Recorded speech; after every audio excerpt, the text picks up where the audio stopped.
Welcome to the SkirtWork Podcast.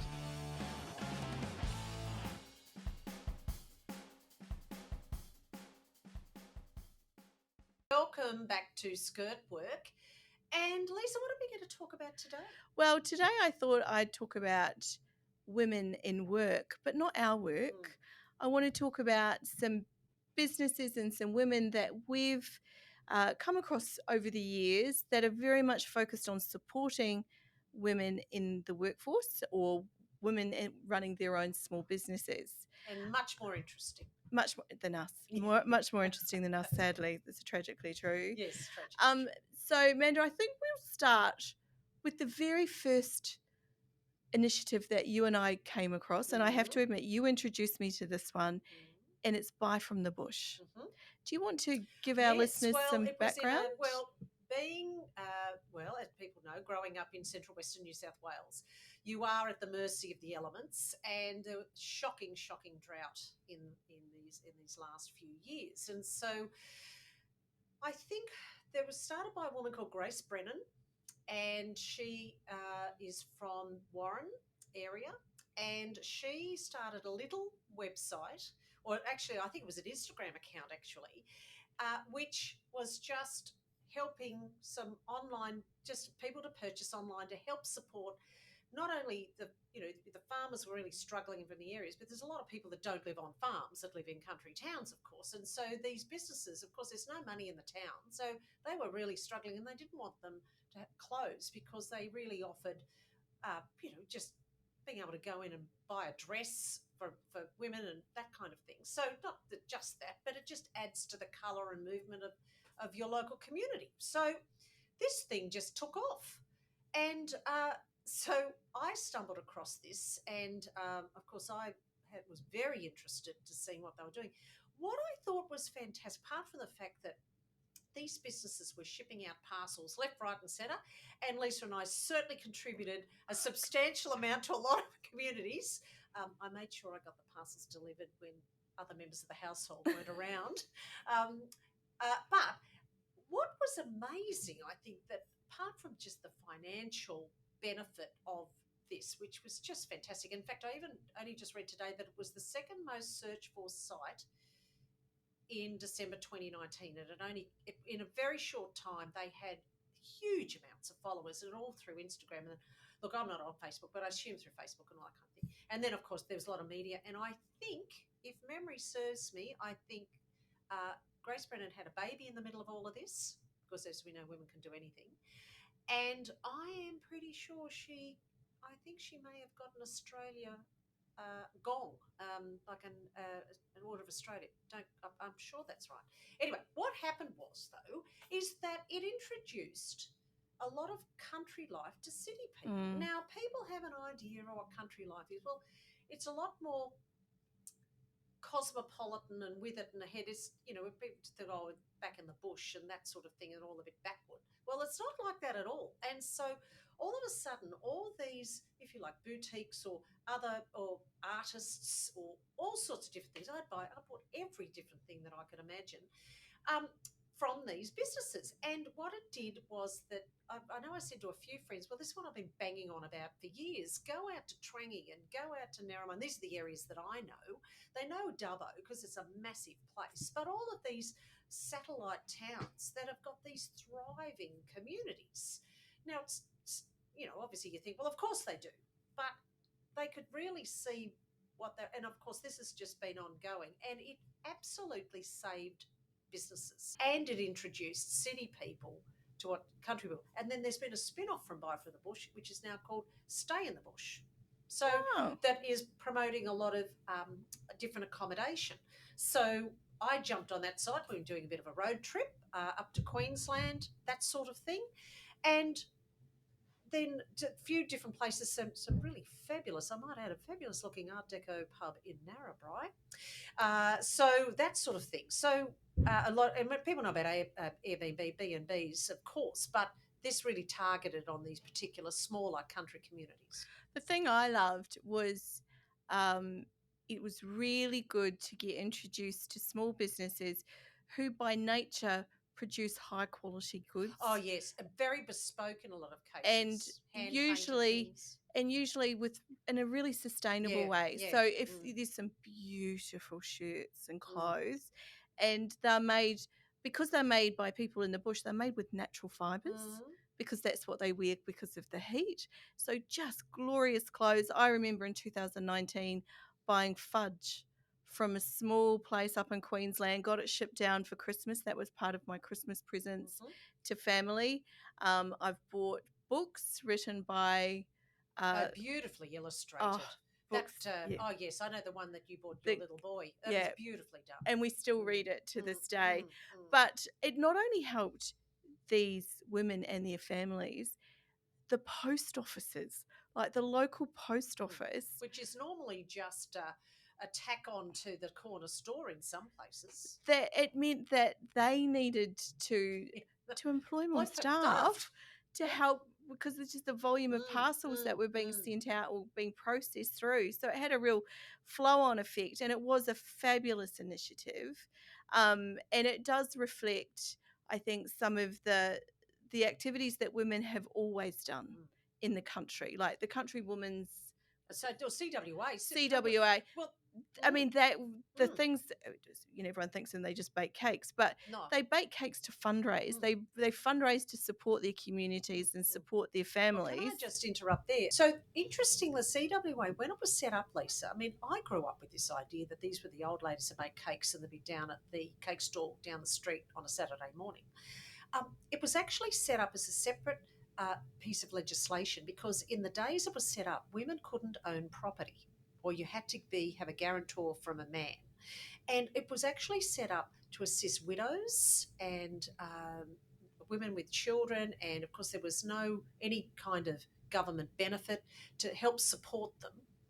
And so they got an act of parliament passed that allowed them, that women could own and set up property and own this business of the CWA. So it has now morphed itself into a lot of younger women, of course, sustainability. There's a lot of younger women because it's CWA, because they have to get a special act of parliament to be able to say that, being able to knit and crochet and repurpose, recycle, upcycle, and a lot of those, if you like, crafts that we thought was disappearing is coming back into the fore. And I don't think it's just about the knitting and the crocheting and the sewing.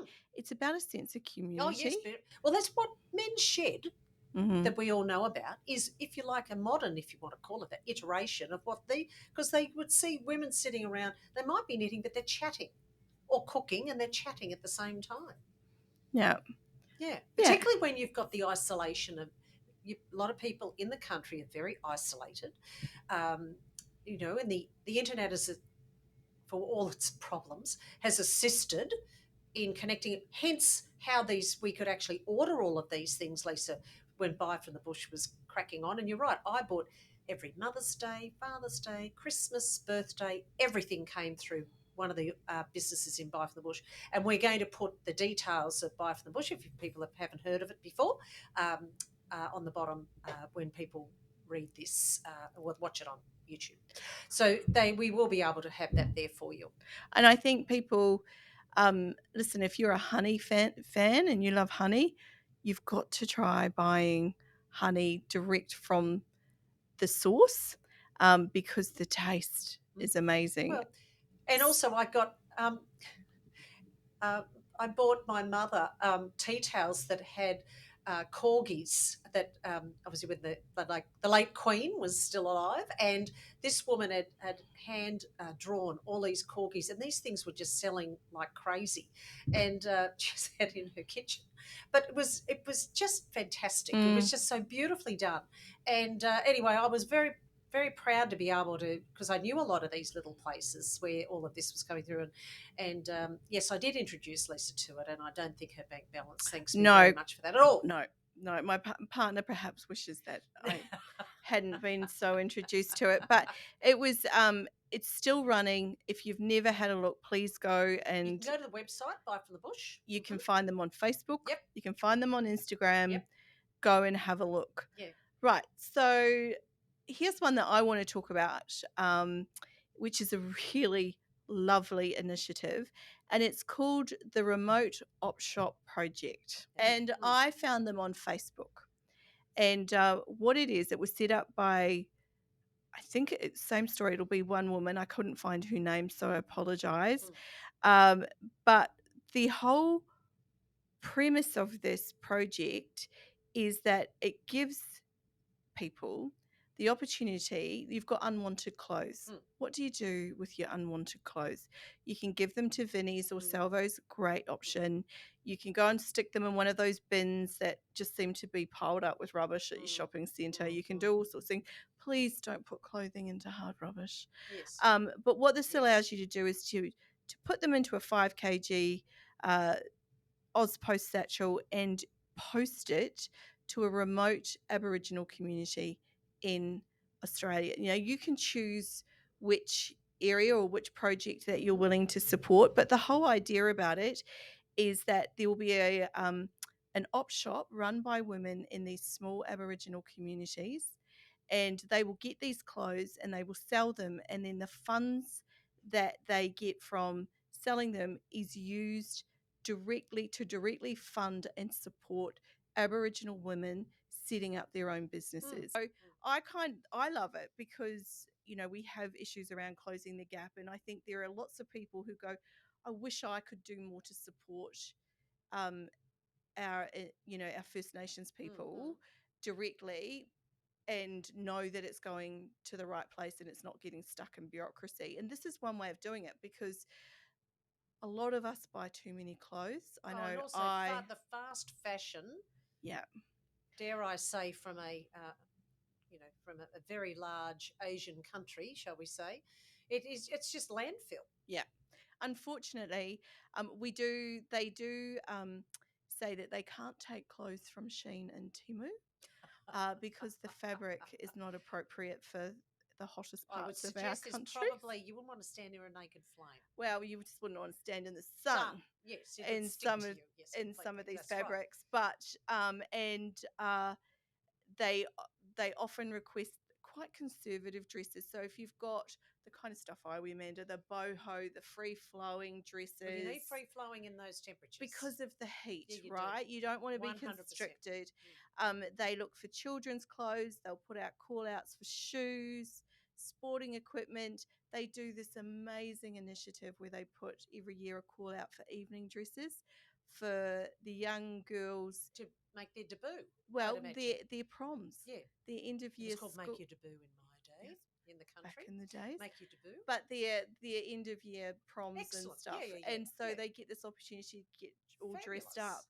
So I'm going to say, if you're somebody who does want to support Aboriginal women to become self-sufficient and independent, just if you like the small communities that they can, and to support the ripple effect on the small communities, and you've got clothes and you want to secretly shuffle them away so your partner doesn't know how many clothes that you're actually buying. This is me talking to myself. Don't listen to this podcast, Craig. Then you can send them off to the remote op shops and and the website again, Lisa? It's the Remote Op Shop Project. Right. We're going to put that on the best place to find them is on Facebook, because that's where you get all the latest updates on what shops or particular areas are looking for goods. They'll tell you what they need.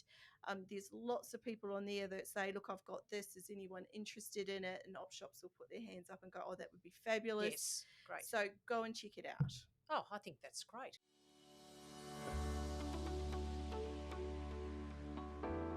At P2P, you will have a tailored consultant that has an expert knowledge in a particular industry. We have great technology in place.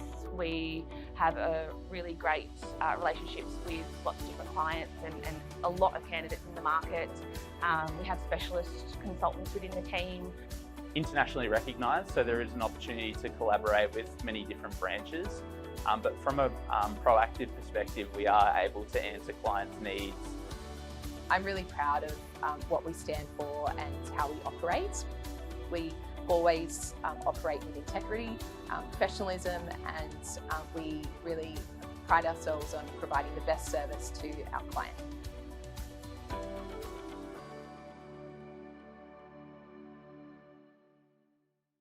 And I think the last one we're going to talk about, which I introduced Lisa to as well, and another battering on her bank account and both our bank accounts, is a site that we really like called Let Me Try Before You Buy, run by a woman called Natalie Angel.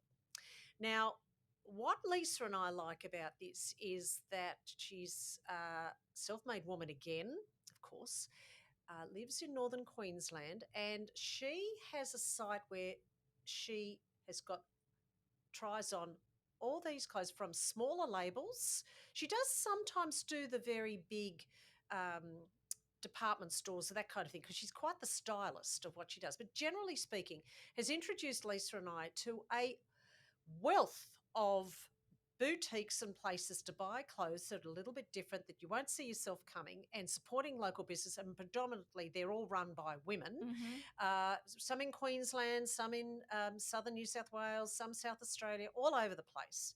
And what Natalie will do is try them on. She's a woman that I'm pretty sure she's very open about her statistics. So she's about 175 centimetres tall, and she ranges between Australian size 16 to 18. I must say, I think everything she wears, she looks fantastic in. And everything. I mean, she's so attractive. Honestly, I know that's a superficial thing to say, but she's got such wonderful presence because she's totally comfortable in her own skin. She does live try-ons, and she's standing around in her underwear and try things on camera, because she'll even tell you what underwear she's wearing, so to assist people. And it's so that if you are buying clothing online, she will give you an indication if something's running large, something's running small, to upsize, to downsize. And body shape. Shape. She's very clear on she's a pear shape. So she's very clear. She will say if she's looking at a top, she'll go big titty committee. You'll need to size up on this one. That's what she says. That's right. And then she'll talk about, because she carries her weight through her hips and her thighs. So she goes, if you've got a juicy, if you've got a juicy bottom, she says, these pants will or won't suit you. And I love it for that, because I'm not a pear shape. I describe myself as a Mr. Min shape, kind of like a square with legs.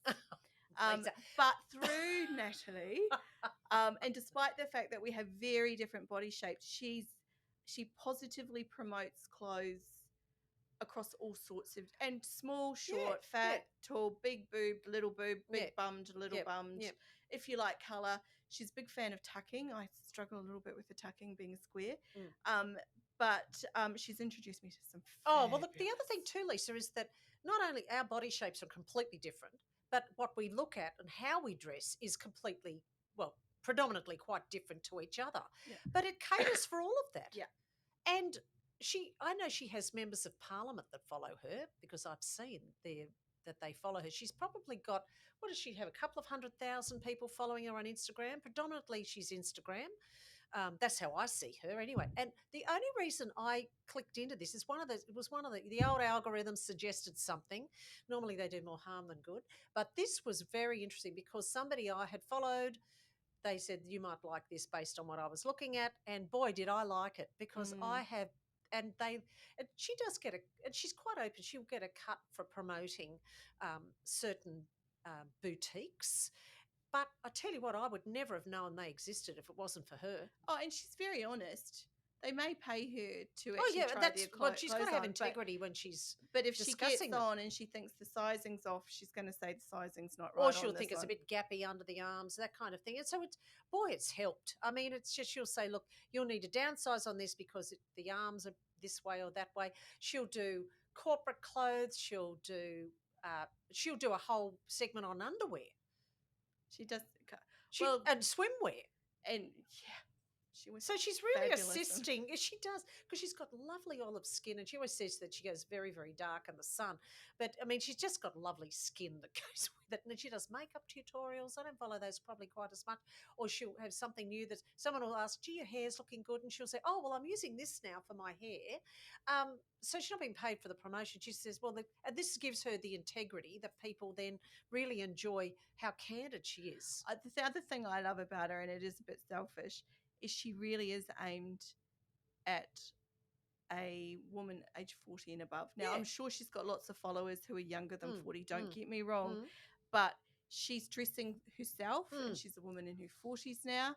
And I've, on Facebook, because you don't use Facebook, but on her Facebook feeds, people post pictures of where they've bought clothes that she's recommended, and there's such a huge range of ages. And a lot of these women are saying that's the first time they've really felt good about themselves. And the first time they've ever felt good about posting a picture of themselves onto the internet, because she's given them that body confidence. So Manda and I would just say that if you are looking to buy clothes that are beautifully made, if you're looking to support Australian businesses, a lot of them actually can also have their clothes made in Australia. Yes, they do. But they're also designed with an Australian physique. So there's going to be boobs and bums. Yep. There are going to be allowances for all of that. All of the places that she recommends put their the sizing online, so you can look and go, this is designed for a bust of 120 centimeters, and you can say, yep, I need to size up, or I should be so lucky I need to size down. And they're just beautiful clothes. Well, the other thing that really appealed to me is I loathed going in and trying on clothes. I have not done it for years and years, because I hate it. I just going in and undressing and redoing. I know you got to go and get bras fitted. I understand all of that. But when it comes to clothing, I'm pretty much a stock standard size, and she has really assisted the fact, because she also has a lot of women that live in remote areas that not like you and I can just go down the shops. So, and they do have to rely, back in the days of the David Jones catalogue, which I know in my neck of the woods, Dubbo, that people loved getting that because they could order something and it was all through the mail in those days. But this is, if you like, the online version of that. But I just love being opened up to brands or businesses that I've never heard of before, that I would never have heard of before. And her reach is just, and they have said to her, that whenever she does a try on for their particular boutique or their brand, the sales just skyrocket. And you don't have to like everything. Of course you're not going to, because it's going to appeal. The best way to run a business is to appeal to as broad a base of people as you possibly can. And that's how businesses do well. Don't niche, and people know different high, and they're all very, they're not high fashion. You're not going to have people know of the brandings of, if you want to talk the Carla's and Patties, or people know about that, but not everyone can afford that. And so what she'll say is she'll make all these brands, people say, well, I want to spend money. I actually do want to spend some money on some fashion. I just not at that level, but I can do something else. So this is she's very aware of price point. Yes, she does have some labels that are a little bit more expensive, that might be sort of 100, 150 on average dollars more expensive. But then what I do is I then think, okay, well, she's introduced me to that brand now. I'll jump on, and first thing I do is look at sales. And so you just get used to, I guess, who they're dressing. And so I don't, as once again at the beginning of all of our podcasts, I don't tend to wear my corporate stuff like I used to. So this is sort of opening up that gap in my wardrobe from Ugg boots to corporate suits. So at that middle ground that I just didn't own. I'll give you an example of an experience that I had. So recently we had to go to a wedding. Both you and I had to go to the same wedding. Which was fabulous. Fabulous, just to reassure the person it was a sensational wedding. I was just asked the other day whether we enjoyed it. Honestly. But it was a challenge because invitations come out in summertime. The wedding is going to be just as we're tipping over into that real autumn weather. And being a country wedding, their seasons are quite different to those people that live in the city. Exactly. And I was just like, oh my gosh. So when I'm looking online, I'm just getting fed a lot of summer stuff, and I'm going, this isn't going to be right for the time of year. And then I went on to one of my favourite websites, which I found through Natalie, called Blue Bungalow. Yep. And I They've certainly decided got me on file. I decided to use the live chat function because it was about 6 o'clock of an evening. I'd finished work and it popped up and said, listen, we're actually online. Is there anything? And they have a fabulous website, I have to say. They Their do. website is excellent. So the live chat popped up and said, look, we're actually online and we're live. Is there anything I can help you with? And I was like, listen, this is my problem. I've got a wedding at this time of the year. The average temperature range is going to be between 15 and 19 degrees. I want something that I could perhaps wear thermals under if I needed to. And this is my body shape and this is my size. And within 5 minutes, and it was a woman, she had flicked through the links to an entire outfit. She's smart enough to flick you entire outfits. That's great. And I could go and have a look at them. So I wasn't wasting my time sort of clicking through going, I don't know. She'd already assessed whether or not the sizing would be appropriate, the type of, because I said that I wasn't looking for something that was going to be tight or clingy or tucked. And so she nominated some options. I went and had a look at them, bought the entire outfit. Well done, Blue Bungalow. And I just got so many compliments. Oh, can I say, Lisa, someone said to me it was the best you had ever looked.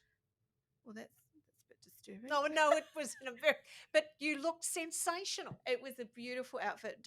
Champagne is your colour. Please expect it to see it again at a longevity lunch time soon. But I just felt beautiful. It was fantastic. The whole thing was less than $200. And the customer service was outstanding. I would never have found that business without Natalie Angel. Yes, aptly named. And I'm so excited by all of these Australian brands that I've found. And she does offer quite a number of politely priced options. So it's not all haute couture. It's not that at all. Look, no, there are a couple of brands on there that are our dream brands, and that if we win Lotto, we're definitely shopping with them.